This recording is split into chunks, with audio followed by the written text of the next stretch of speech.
Sa wakas, muling nagbalik sa dati si Sun Wukong, at salamat kay Prometheus, nagising siya sa katotohanan. Ngayon, hayagan niyang isinigaw sa lahat ang kanyang matibay na paninindigan, nais niyang ipawalang bisa ang nalalapit na katapusan ng sangkatauhan. Samantala, dumarami na ang mga Diyos na sumasalungat sa ganap na pagwasak ng mga tao. Malalaman din ng lahat na minsan nang ipinaglaban ni Sun Wukong ang sangkatauhan, subalit sa kalaunan ay isinuko rin niya ang laban. Gayunman, sa pagkakataong ito, muli siyang namulat sa paniniwalang matagal nang ipinaglalaban ni Prometheus, at ngayon, handa na siyang lumaban hanggang kamatayan para sa sangkatauhan. Ito ang tatalakayin ko ngayon, kaya kung handa ka na, Teren, at simulan na natin. What's up mga Koops, Manga Moto nagbabalik. Pag-usapan natin ang mga spoilers ng Kabanata 10 ng The Apocalypse of the Gods. Sa mga inilabas na spoilers, makikita natin si Sun Wukong na tahimik na naglalakad palayo sa arena. Bagamat siya ang nagwagi sa laban, kapansin-pansin sa kanyang mukha ang hindi maipintang ekspresyon, isang pinaghalong galit at pag-aalala. Sa sumunod na eksena, ipinakita si Heracles na may hawak sa wala ng malay na katawan ni Prometheus. Kasunod nito, tinanong siya ng mga kasamahan kung ano ang nangyari sa kanyang laban. Napansin nilang hindi niya tinapos ang kanyang kalaban, isang bagay na hindi nila inaasahan mula sa kanya. Ngunit sa halip na magpaliwanag, tanging malamig na tugon lamang ang binitiwan ni Sun Wukong, hindi niya nagustuhan ang nangyari. Pagkasabi nito, bigla niyang ibinuhos ang kanyang galit sa pamamagitan ng isang malakas na suntok sa pader. Kasunod nito, isang sulyap sa kanyang nakaraan ang ipinalabas, isang alaala ng kanyang paglalakbay kasama ang isang monghe. Habang sumisid ang kanyang isipan sa lumipas na panahon, lalong lumalim ang kanyang galit. Ito ay dahil sa mga huling salitang binitiwan ni Prometheus bago ito mawala ng malay, kung sasagipin mo ang iyong kaibigan, kailangan mo pa ba ng dahilan para gawin ito? Ang mga katagang ito ay tila muling nagpagising kay Sun Wukong, pinapaalala nito ang kanyang matalik na kaibigang monghe, isang taong matagal niyang nakasama sa isang mahaba at mahirap na paglalakbay. Ang bigat ng kanilang samahan ay hindi maitatanggi, at mukhang may kaugnayan ang mga salitang iyon ni Prometheus sa aral na minsang itinuro sa kanya ng monghe. Naputol ang kanyang pagbabalik tanaw nang lumipat ang eksena sa mga Diyos, kung saan si Zeus at ang kanyang mga anak ay nagsimulang talakayin ang nakaraan ni Sun Wukong. Isang matinding revelasyon ang inilantad, ayon sa mga sinabi ni Zeus, minsan nang nakipaglaban si Sun Wukong at ang kanyang mga kasama sa isang matinding digmaan para sa kaligtasan ng sangkatauhan. Para sa mga taga-subaybay ng The Apocalypse of the Gods, ito ay isang nakakagulat na revelasyon. Kung dati inakala nilang walang malasakit si Sun Wukong sa sangkatauhan, ngayon ay nalaman nating minsan na pala niyang ipinaglaban ang kanilang buhay. Subalit, sa paglipas ng panahon, tila nagbago ang kanyang pananaw. Sa nakaraang Kabanata 10, binanggit niya ang mga mapait na salitang, ang sangkatauhan ay hindi na maililigtas pa. Ang Journey to the West, ang maalamat niyang paglalakbay noon kasama ang tatlong iba pa, ay para pala sa ikabubuti ng sangkatauhan. Dahil dito, nagkakaroon ng mas malalim na kahulugan ang ugnayan ni Sun Wukong at ni Prometheus. Ang pagmamahal ni Prometheus sa sangkatauhan ay maaaring siyang naging susi upang muling magising ang puso ni Sun Wukong, ipinaalala sa kanya na minsan na rin niyang ipinaglaban ang parehong adhikain. Sa pagpapatuloy ng spoilers, isang malalim at makahulugang linya ang binitiwan ng tagapagsalaysay. Ang mundo ay nagpatuloy tulad ng dati. Ang araw ay sumikat at lumubog gaya ng nakasanayan. Para sa sangkatauhan, walang nagbago. Ngunit sa isipan ni Sun Wukong, isang tanong ang nananatiling hindi matugunan, darating kaya ang araw na maiintindihan niya ang mga nasabi ng kanyang kaibigang monghe.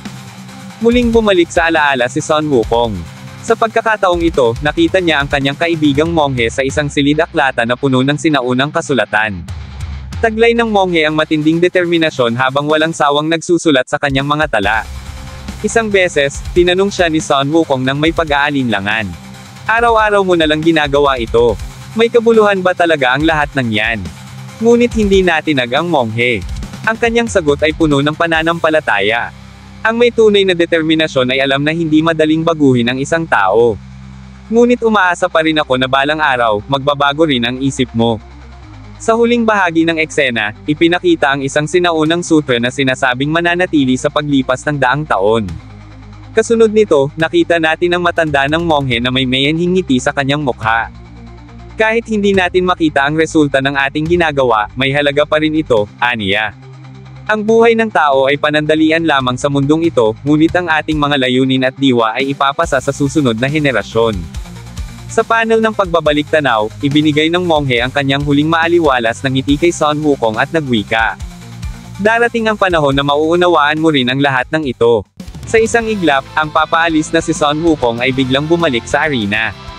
Habang ginagawa niya ito, mabilis na bumalik sa kanyang alaala ang mga panahong kasama niya ang kanyang mga kaibigan sa kanilang pakikipagsapalaran, ang mga panahong ipinaglalaban pa nila ang sangkatauhan laban sa mga puwersang nais itong lipulin. Gulat na gulat ang kanyang mga kaibigan sa kanyang hindi inaasahang pagbabalik, ngunit sa halip na ipaliwanag ang kanyang kilos, isang kumpiyansang ngiti lamang ang lumabas sa kanyang mukha. Kitang-kita na may pupuntahan siya, isang layunin na malinaw sa kanyang isipan. Samantala, nasa gitna ng arena si Jarl, ang announcer ng laban, at kasalukuyang inaanunsyo ang kakatapos lang na laban. Ngunit bigla siyang napatigil at napanganga nang mapansin niyang si Sun Wukong ay nasa tabi na niya. Naguluhan ang mga manunood, paanong napunta si Sun Wukong sa napakataas na lugar kung saan naroroon si Jarl. Sa isang iglap lamang, mula sa sahig ng arena ay naroon na siya sa itaas. Doon nila napagtanto ang ginamit niyang paraan, ang kanyang banal na sandata. Pinahaba niya ito hanggang sa maabot niya ang kinaroroonan ng announcer, isang pagpapamalas ng kanyang pambihirang kakayahan. Mula sa matayog na kinalalagyan, nagsalita si Sun Wukong, malakas at buong kumpiyansa, na para bang wala siyang takot sa kung anuman ang maaaring maging reaksyon ng mga Diyos. Ang katapusan ng sangkatauhan, ay kanselado na. Nagulantang ang lahat sa kanyang matapang na pahayag.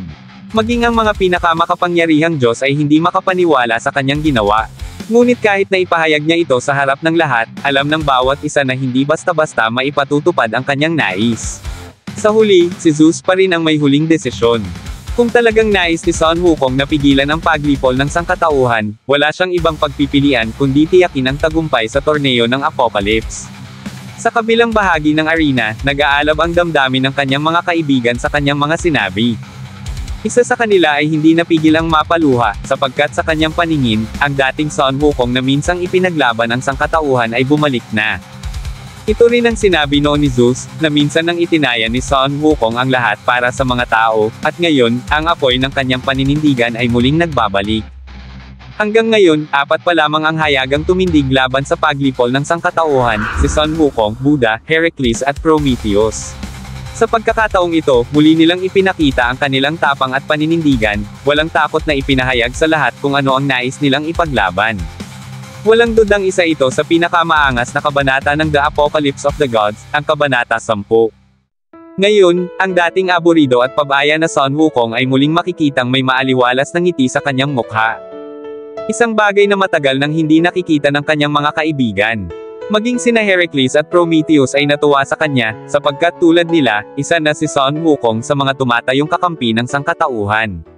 Ngunit hindi nagtagal ang kasiyahan, dahil sa isang madilim na silid, may isang nilalang na tahimik na nanunood sa mga kaganapan sa arena. Isang mapanuksong ngiti ang gumuhit sa kanyang mukha, isang ngiti na may halong matinding pagnanasang pumatay. Siya si Belial, ang Diyos ng kadiliman.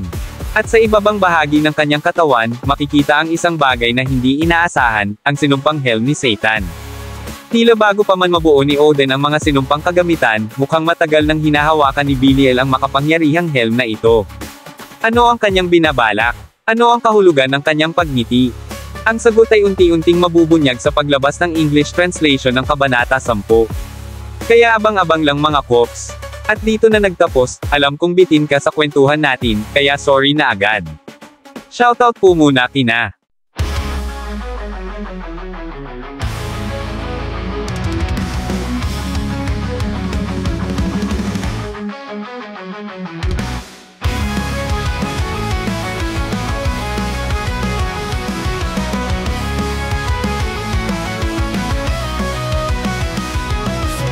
mapansin sa digmaan, mga bayaning nagbigay ng hiling na walang hanggan.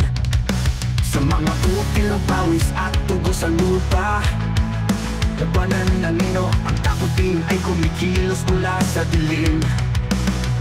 Ngunit ang espiritu ay di mawawalan ng daan. Sarap!